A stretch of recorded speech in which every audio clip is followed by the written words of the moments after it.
এই চালান টাকা জমা দেওয়ার জন্য আমরা যে কোনো গুগল পে জন্য গিয়ে লিখবে এই চালান লিখলে চলে আসবে অটোমেটেড চালান সিস্টেম। এই সিস্টেম আমরা ক্লিক করলে আমার রেজিস্ট্রেশন ছাড়াই আমরা চালানের টাকা জমা দেবে। এখানে আমাদের রেজিস্ট্রেশন করার কোনো প্রয়োজন নেই। এই যে আগের ফিচারটি বর্তমানে চেঞ্জ হয়েছে, এখানে একদিকগুলো রাজস্ব, একদিকগুলো অন্যান্য।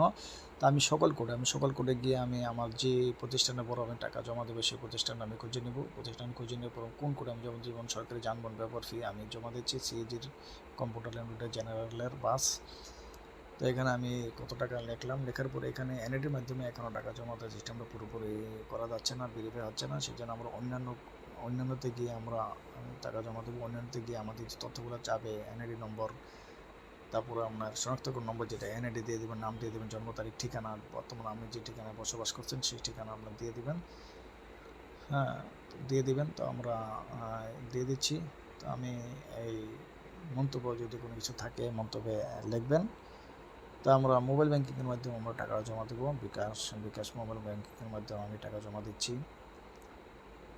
নগদ, রকেট, অনলাইন ব্যাঙ্কিং বা ব্যাঙ্ক কাউন্টারে জমা সেটাও আমরা পারবেন দিতে। তো আমরা টাকাটা আমি বিকাশের মাধ্যমে পেমেন্ট করে দিচ্ছি। অলরেডি পেমেন্ট নিয়ে নিচ্ছে।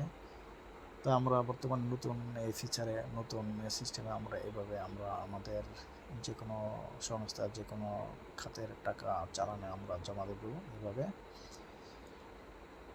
তো আপনারা দেখতে পেলেন বন্ধুরা, আমার চালানটি অলরেডি হয়ে গেছে, আমি দিয়ে দিচ্ছি। টাকা পেমেন্ট হয়ে গেছে, আমার চালানটি অলরেডি ডাউনলোড দেখতে পাচ্ছেন, ডাউনলোড হয়ে গেছে। ধন্যবাদ।